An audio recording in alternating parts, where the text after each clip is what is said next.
النادي الاهلي هيبقى على يمينك ونادي اولمبيك البيضاوي على شمالك. محمد بكاري بتخطط لحسام لرضا، هاتوا خد لحسام وتلعبها، هذه خشبه، هذه خشبه، هذه خشبه قنبله. هنشوفها مره ثانيه اهو، قنبله من بتوع عبد الناصر ورفعت الفناجيل وطارق سليم ورضا. هنشوف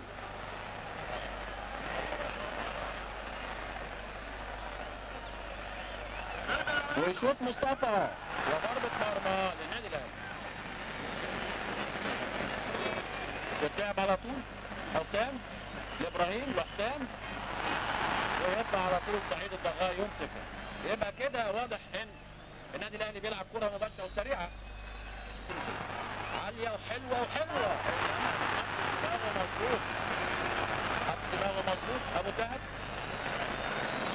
وضربة مرمى. هنشوفها مرة ثانية اهو.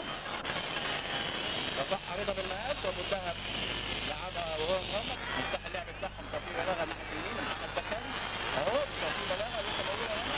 عادي توفيق بنادي اعتقد انه يلعب كره عرضيه. يخبط اول ضربه ركني عاليه.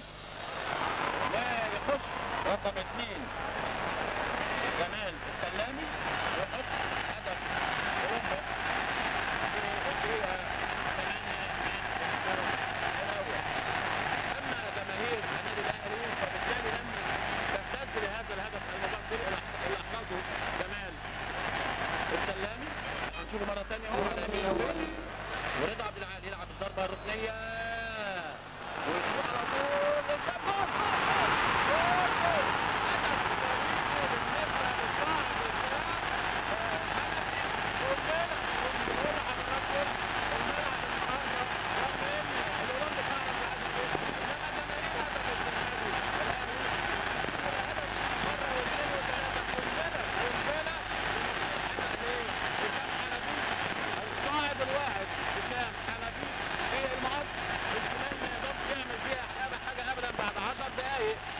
الشوط الاول يتعادل النادي الاهلي بقنبله.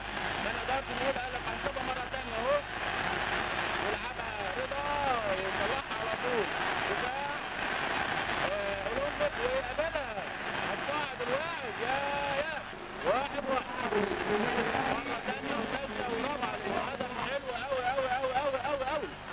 وبيجري فيكا كاليرو يلعبها بالعرض انما شمال برجله ويطلعها على طول محمد يوسف وتتلعب كوره ونص ملعب انضغط من اولمبيك انما تتقطع كوره وتروح لحسام ويلمها حسام ويلعبها لفيليكس وفيليكس عاوز يريحها بره ويريحها لرضا عبد العال. الزاويه بتاعته الزاويه بتاعته الزاويه بتاعته هشام حنفي هشام حنفي هشام حنفي والهدف الثاني القاتل. هشام حنفي والهدف الثاني القاتل. هشام حنفي كان مخبي كلنا فين؟ مخبيه هدفين بمنتهى القوه والجمال وتتريح له الكوره ويخش هشام حنفي بعد مضي تقريبا 14 دقيقه. هشام حنفي بيسطر تاريخ لنفسه بعد 14 دقيقه من الشوط الاول يحرز الهدف الثاني ليه وللنادي الاهلي. وايه من قنبله. القنبله الاولانيه في الدقيقه 8 تعلن عن لاعب فاز اسمه هشام حنفي والقنبله الثانيه تعلن عن تاكيد اهو ان في لاعب جديد وعلى حدود ال 30 يارده يجيد اطلاق القذائف اللي احنا من زمان ما شفناش اهو. قديمه زي قنبله. نجح النادي الاهلي زي ما احنا شايفين اهو على الشاشه. الاهلي 2 والاولمبيك 1. ابو الدهب صاحب القذائف ايضا وقذيفه ثالثه ترد من سعيد الضغاي وتروح مره ثانيه لاسامه عرابي لرضا عبد العال ورضا عبد العال تطلب منه هذه خشبه. كميه قذائف ما شفناهاش من فتره طويله جدا. بتلعب الكوره لنجيب والراجل ده سريع وراه مشيل ويلعبها ناحيه اليمين انما كان بلاغه قاعد في الارض تابعها حسن حوان ولعبها يصدها شوبير ويلعبها تطلع كوره ضربه مرمى للنادي الاهلي. راجع بظهره عشان خاطر بيقول له على يبدو ان في احتكاكات وهنشوف قرار ابو سته ايه.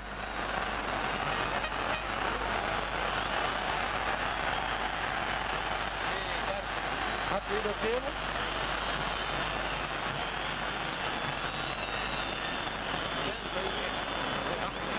صور.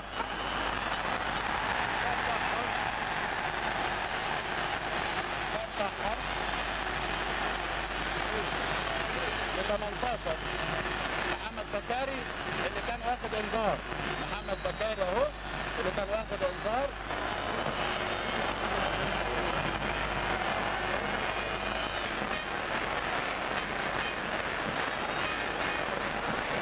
ضربة ركنية لأولمبيك بتلعب عالية ونفس اللعبة، انما المبادئ شبير يطلع ويلعبها بالبوكس وياخدها مرة ثانية حسن الكوفي لصابر، انما ابراهيم مقفل وجاء لحسام وحسام عكسية على طول لأسامة وأسامة ممكن يدخل قذيفة وحلوة حلوة حلوة حلوة.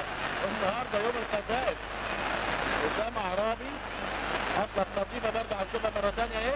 الزاوية دي زاوية الأهداف بالنسبة للنادي الأهلي.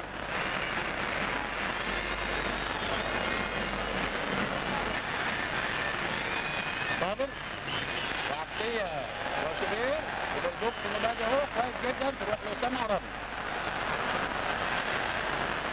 أسامة لإبراهيم لحسام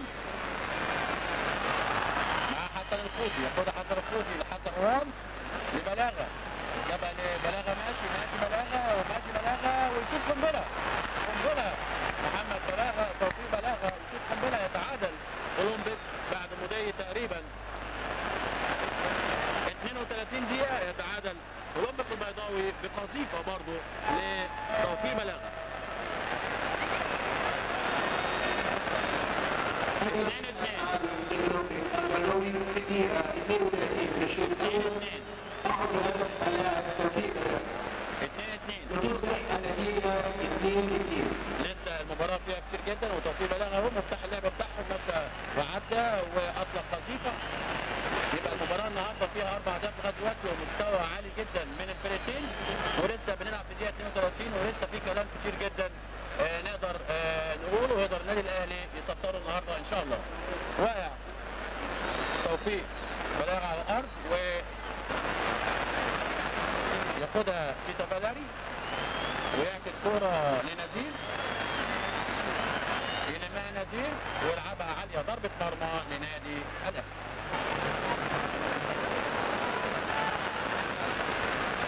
وهذه الكرة لأولمبيك البيضاوي محمود أبو الدهب وضربة حرة مباشرة للنادي الأهلي. مدير هشام يلعبها عكسية وعالية وحسام عاوز يريحها لإبراهيم إنما يخش إبراهيم صابر وينقذ هدف أكيد من على رجل إبراهيم حسن. لعبها هو أخوه حسام وهجمة لأولمبيك. تيتا ماشي تيتا فالاري يلعبها بالعرض اللعبة الوحيدة بتاعتهم منصب عالية وطلع سعيد من جونه ويلعبها بالبوكس وممكن والجول فاضي يلعبها على طول. هذه خشبة بره ضربة مرمى لأولمبيك البيضاوي. طبعا سعيد بغاي وقع على الأرض من الكرة اللي فاتت اللي خبط لمحمد يوسف وإن شاء الله يقوم سليم. عبد العال وكل النادي الاهلي قدام وكل الاولمبيك البيضاوي داخل منطقه جزاءه ورضا عبد العال وعاليه حلو قوي انما يطلع محمد القديري على الماتش كويس قوي الكابتن بتاعهم وصابر اللي بيضم للداخل عشان يساعد ظهيراي الوسط يطلع الكوره بره الملعب. واسامه عرابي ماشي من ناحيه الشمال يلمها اسامه يلعبها لرضا عبد العال وماشي رضا يلعبها على طول لهادي خشبه وهادي خشبه ماشي هادي خشبه يلعبها لهشام يلمها ويرقص مرتين 3 ويلعب كوره جامده انما يمسكها سعيد البغاي وصابر يقطع ويخش فيليكس انما نظبط ساعتنا مع بعض. ونادي اولمبيك البيضاوي هو اللي هيلعب ضربة البداية واتلعبت فعلا وكالعادة كرة طويلة لنزير وشايف انا توفيق بلاغة في الشوط الثاني دخل في النص هو مع الكرة وحسن روان هو اللي بيروح مكانه ناحية اليمين اتلعبت على طول مايبين ماشي وهنشوف قرار الحكم. حسن على طول عالية وطالع شبير وبالبوكس ترد الكرة لتيتا وتيتا على طول لحسن القوطي المتقدم تخبط وتوطيه مرة تانية من ابو الدهب القوطي ورا لتيتا فلاري. تيتا فلاري عرضية أمامية. أبو الدهب لإبراهيم. إبراهيم أمامية لأخوه حسام على صدره بيريحها وممكن إنما تروح الآن في غاية. في غاية من فرق التفاعل. ما لبستش الصورة اللي فاتت ديت برجل الهادي. اهو هنشوفها مرة تانية ما لبستش طلعت ضعيفة. وفي راية مرفوعة ضربة حرة غير مباشرة على حسام حسن. بيقابله هادي يرجعها ورا لحسن وحسن ماشي حسن ماشي حسن وبيلعبها لمايبين ومايبين داخل ومايبين داخل وتتخطف الكورة ياخدها ابو الدهب ورضا عبد العال متخصص ويلعبها في الزاوية العكسية وتقع من ايد سعيد وينام عليها ويمسك. ابو الدهب فيليكس يلعبها حلوة قوي لهشام عرضية يطير عليه على طول سعيد ضغاي. لو عدت كانت هتلاقي على طول حسام. الحكم الدولي التونسي بيسجل هيطلع رضا عبد العال. رضا عبد العال طلع وهينزل مكانه وليد صلاح الدين. مايبين واسامه عرابي يلمها مايبين ويلعبها على طول لحسن ورايه وسطاره ضربه حره غير مباشره نتيجه تسلل نزيل. تتلعب على طول وماشي وليد وعرضيه ضعيفه فرصه كبيره قوي تروح من النادي الاهلي يقطعها محمد قدميري. مرة تانية هشام وعرضية يخش حسن القوطي وقربت والله اهو هشام وعالية وحلوة تعدي وتخبط في نزير وترجع مرة تانية ضربة ركنية ضربة حرة مباشرة تتلعب على طول على الزاوية البعيدة وحلوة من محمد يوسف يمسكها على طول سعيد الضغاي. قربت وبدأ سعيد الضغاي نقول اسمه اكتر من الشوط الاول اهو محمد يوسف عاليه وحلوه تعدي كوره وطلعها مايبين وهادي خشبه يشوط رد في الدفاع ويشوط مره ثانيه هنا في رايه وفي كفاره. هشام حنفي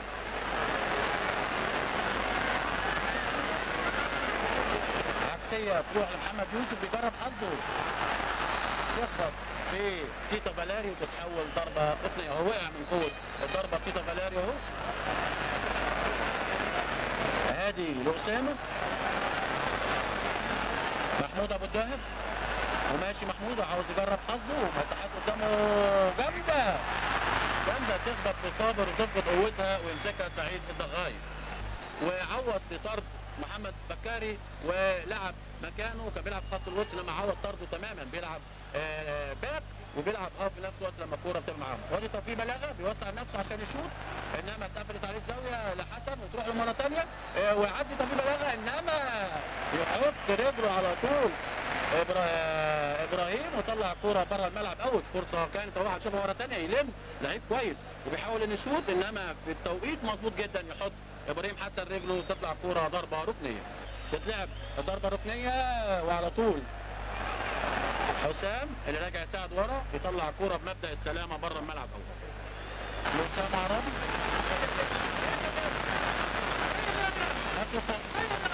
توصل لمحمد يوسف عرضيه حلوه يطلعها على طول حسن القوطي ترد مره ثانيه من محمد يوسف وتروح حسام النادي الاهلي ابراهيم حسن ومين اللي هيلعبها؟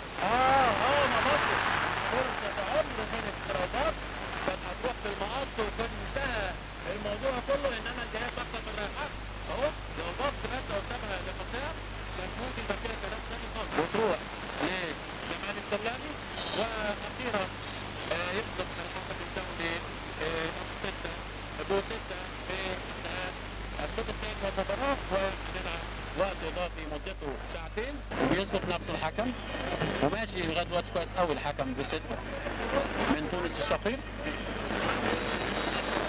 واطلق صفارة البداية الشوط الرابع.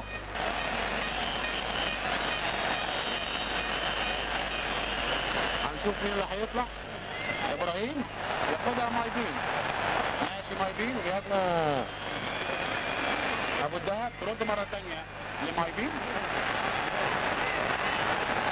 مايبين وابراهيم وتصويبة وضربة مرمى للنادي الاهلي. اسامة عرابي التغيير الثاني، هيطلع اسامة عرابي وينزل عادل عبد الرحمن. تغيير الثاني للنادي الاهلي بنزول عادل عبد الرحمن رقم 12. عادل عبد الرحمن وضربة حرة مباشرة حلوة جول. انما في راية وفي صفارة، حتى لو دخلت معرفش. في راية مرفوعة من دحام عقيدات، ضربة حرة مباشرة كانت مرفوعة حلوة قوي.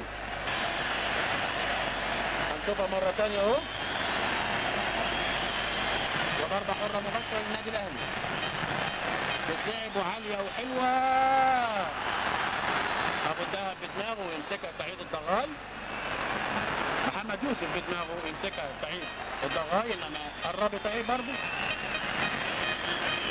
وليد يقطع مستر هارس. بتلعب لهشام، ترد لهادي خشبة وضربة مرمى.